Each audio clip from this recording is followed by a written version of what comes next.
অনেক digital marketer আছেন যারা জানেন না কিভাবে একটি ক্যাম্পেইনের ডেট চেঞ্জ করা যায় এবং সেটাকে আপডেট করা যায়।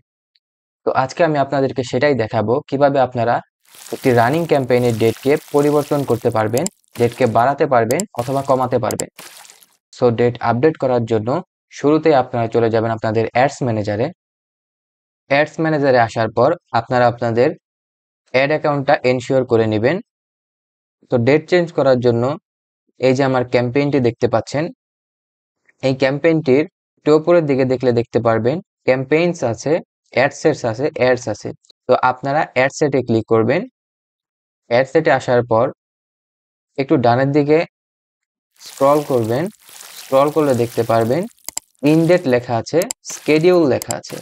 তো আপনি যদি অ্যাডটাকে পরবর্তীতে অ্যাক্টিভ রেখে সেটাকে আরো ডেট বাড়াতে চান, তাহলে আপনি স্কেডিউলে এসে এখানে এই যে এডিট বাটন দেখতে পারতেছেন, এই এডিট বাটনে ক্লিক করে আপনি এডিট করতে পারবেন। যেমন আমি ক্লিক করে 7 অক্টোবর থেকে একটু বাড়িয়ে দিলাম, 8 অক্টোবর করে দিলাম। করার পর এখানে আমার সেভ টু ড্রাফট আছে।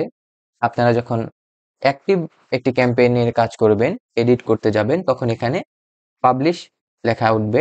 তো আপনারা পাবলিশে ক্লিক করে দিবেন অথবা সেভ লেখা উঠবে। তো আমি সেভ টু ড্রাফট করে দিচ্ছি। তো আমার অ্যাড নতুন ভাবে স্কেডিউল হয়ে গেল, একদিন বাড়িয়ে দিয়েছি। এরপরে আপনারা চাইলে এখানে এসে ইনসের এখানে এডিট বাটনে ক্লিক করেও আপনারা ইনডেট কমাতে বাড়াতে পারবেন।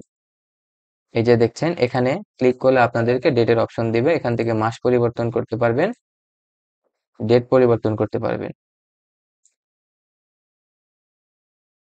সো আজকের ভিডিও এই পর্যন্তই।